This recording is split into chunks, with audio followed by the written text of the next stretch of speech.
Hey my lovelies, I hope you're all safe and well. It's Mitch here. I'm just coming on to do this week's Facebook card reveals for you all. I'm in the most random space of my house. I'm actually sitting on the staircase here, and you can just about see in my little Crocs. It's just too hot still. Can't work in my room at the moment. It's just far too warm. So I thought, where can I go just to kind of do a little video. There may be a slim chance that Oscar might come bouncing down around me in a minute because he's currently upstairs. So we'll see how this goes. This video will either be good or it won't be. But I thought I would come on to do this week's Facebook card reveals for you all. So let's have a look. Let's see what's happening. Let's see where the energies are taking us at the moment. So, if you were drawn to card number 1, we're going into the energy of the 10 of Cups. Quite like it here, actually. I feel like it's quite nice, quite intimate being on the stairs. Maybe this has to be my new thing. Mitch's little waffle videos on the stairs. We'll see how we go. So, 10 of Wands coming in. 10 of Wands is all about slinging out the crap, letting go of stuff that doesn't add purpose, that doesn't add value, that isn't maybe yours to carry. Now, this comes in a lot in a couple of ways. It could be that you're physically holding on to items, possessions, things that you just don't need, physical crap, physical stuff, and feeling like you can't let it go or are feeling a bit kind of wary or vulnerable to let it go. Sometimes this kind of comes in when we kind of are dealing with other people's belief systems, so they're kind of placing pressure or energy onto us, and sometimes we choose to sort of unintentionally take it on or carry it as if it's ours when it isn't. So be really careful and scan your body. Where are you kind of giving and receiving your energy lines? I had it recently where somebody messaged me and they were sort of saying about, reading and everything else, and then they were getting very caught up in belief systems, and they were like, well, I'm not sure if I believe, and rah rah rah. And it's like, oh, this again. And I think because I work obviously with spirit daily, and I sort of, when I'm not on holiday, when I'm doing readings pretty much daily and doing my shows and everything else, I'm in constant connection with the spirit world.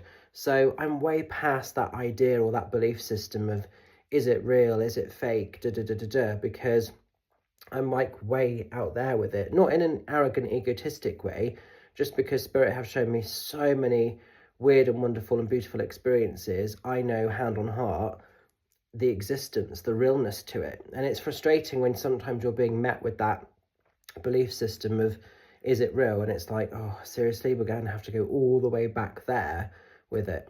So it could be for some of you that maybe some of this space clearing and this debulking is, like I say, other people's energies, other people's truths that they've tried to sort of project, that they've tried to place onto you and make you carry, which actually maybe isn't yours at all. It could also be like getting rid of physical people. Maybe there are physical people that are just no longer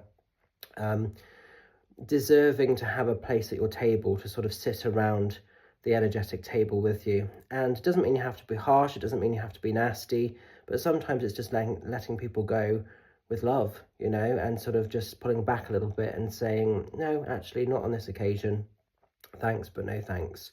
So it's all about kind of removing the barriers, the obstacles, the blockages, the energy that just isn't working for you. Anything that compromises your health or your general well-being, it's letting this stuff go so that you can just continue to flourish, continue to be fabulous, and not have to feel drained or sort of held back or devalued or just in a sluggish sort of energy. Because when we're around things that don't serve us, it often makes us feel sluggish and sort of like, if you imagine a load of sort of sludge at the bottom of a kind of coffee cup, it's all those dregs, it's all that crap that you just don't need. So it's letting stuff go that doesn't serve and work for you. Now then, don't panic with this next card, because a lot of people do fear it when it shows up in tarot. We're going into card 2, takes us into the Tower. Now, with the Tower, this is basically unexpected changes. And I do have to stress with the Tower card, it's not always bad. People sometimes get very fearful when they see this Tower card. And they're like, oh my God, something awful, something, chaotic is going to happen. Could be, but it could also be something beautiful. It could be something amazing. I've seen the Tower show in some really positive situations where someone suddenly come into loads of money that they weren't expecting to have through a positive situation. Sort of really good news of something that's completely changed the dynamic. I've seen it before where clients have been really struggling with pregnancy, and then all of a sudden they have found out that they've naturally become pregnant when they were sort of thinking they were going to have to go down an IVF journey, and it completely curveballs the space of something. But it's unexpected, it's out of the blue, and this is basically what the Tower is suggesting. So something's going to happen for you guys, good or bad, light or dark, you know, something's going to happen that essentially is unavoidable. You can't call it, you can't prep for it, you have to just deal with it. It's going to be presented to you. Something's just going to come at you head on. But the cool thing with the Tower is after the disruption, after the news, after whatever has come to pass, the Tower can be rebuilt.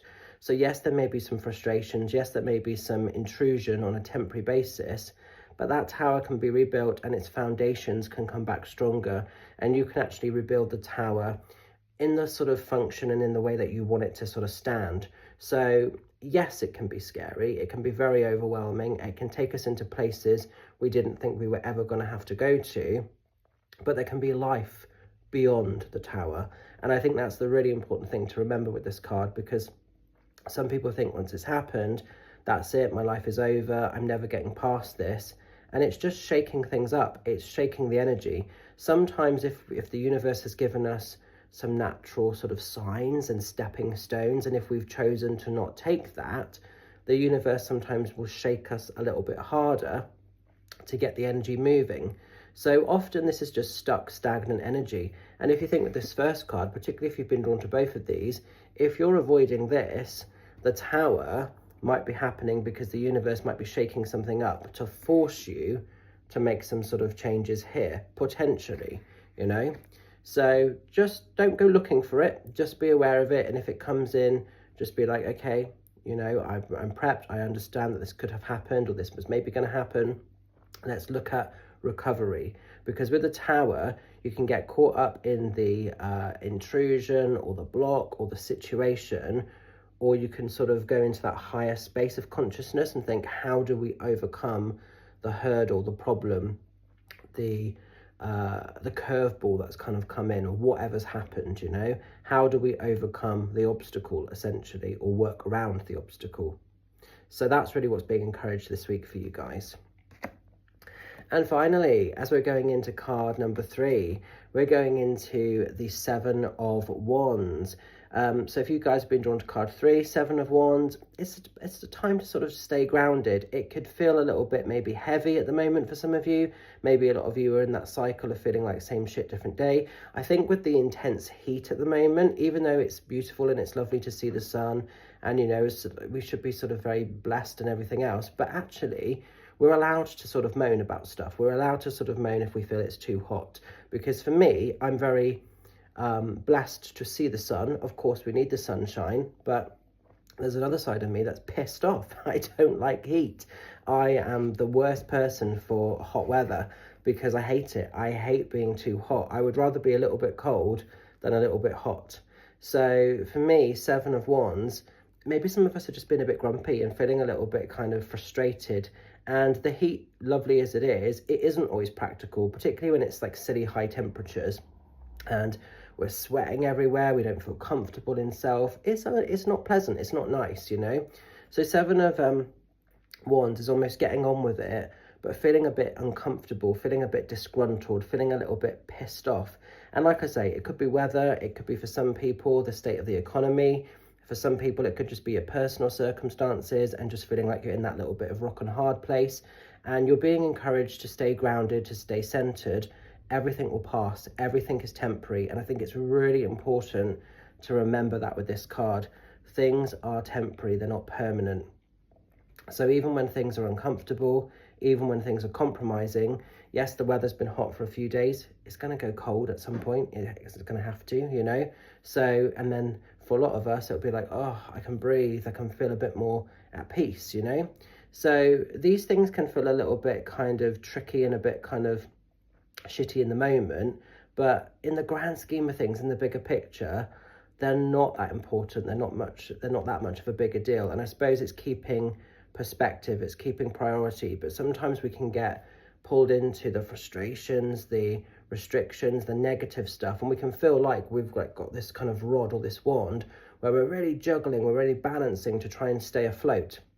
And it is kind of important to remember, like attracts like, mind attracts mind. So what we think, what we send out, in turn, we create our reality, we create the world around us. So if we feel like everything is shit, we're probably going to attract some more shit. So it's trying to be positive even when we don't necessarily feel at our best. But it's in those moments when being truly spiritual matters the most, because anyone could be spiritual if it was all easy and if it was all plain sailing. But being truly spiritual is when the going gets tough, when we have to go in that balancing space, but the recovery, getting out of that. So again, all these cards are kind of quite powerful independently, but collectively they're telling a story as well. So I hope you can make sense of the messages. I'm going to leave the energies of these with you. Keep shining bright. Just to say, I have found out that I'm fully booked for Hungerford on Saturday. So if you've secured your space to see me there, thank you very much. We do have some tickets left for Monday's Zoom demonstration of mediumship. If you can't make that one, I will be doing another one at some point. I haven't got any more dates yet, but I will put something on. But I would like to try and obviously get this one to sell first. So come and see me on Monday on Zoom if you're stuck for something to do. And obviously next Saturday, the 12th of July, I'm going to be over in Sittingbourne in Kent at the Avenue Theatre. Very excited to do my night of mediumship. 4 tickets left. Get them booked. It would be great if we could sell that show out. And yeah, I'm excited. Just to let you know as well, I've put a list up with all of the remaining dates for this year's tour. Because some people not even know that I'm on tour. Some people are not kind of aware of where I'm going. So obviously the dates are on there, and all the current confirmed dates for 2026. There are going to be a lot more dates than that. So obviously those are just the beginning ones. Tickets are live for some of the shows for 2006, not all of them yet, but the theatres are going to be working through and putting those links up very soon. So if you are seeing a show that you want to go to, and if you can't find any ticket link as of yet, it will be up live. It will all be on my website, so if you go on there, it'll tell you if it's live or not. But as soon as the theatres are up and running with those, I will add the links on and you can book tickets. And yeah, just be great to come and sort of see me at one of my live dates. If there's somewhere that you want me to come to and I've been, unable to get to there yet, things can happen. Look at Isle of Wight. I didn't think that was even going to go ahead because it was on the sort of chopping block, and then we did it. It was a fabulous show. So things can change. So yeah, what was I going to say? So let me know, drop it in the comments or wherever, or private message me. If I can create a situation where a location can be found, then I obviously will try my best to add that in. If I'm not able to, please know it's not because I'm ignoring you. It's just that I've tried to contact venues and I've either not heard back or it's just been a struggle. Because I did the other week, a couple of weeks ago before my holiday, I messaged 30 venues, and of those 30 venues, only 3 got back to me. And of the 3 that got back to me, only 2 got booked in. So it's a real numbers game. That's all I'm going to say, guys. But I will leave it with you. Keep shining bright. Look after yourselves. I like this little chat with Mitch on the staircase. I think we might have to do it a bit more. And I will see you soon. Take care. Much love. Bye for now.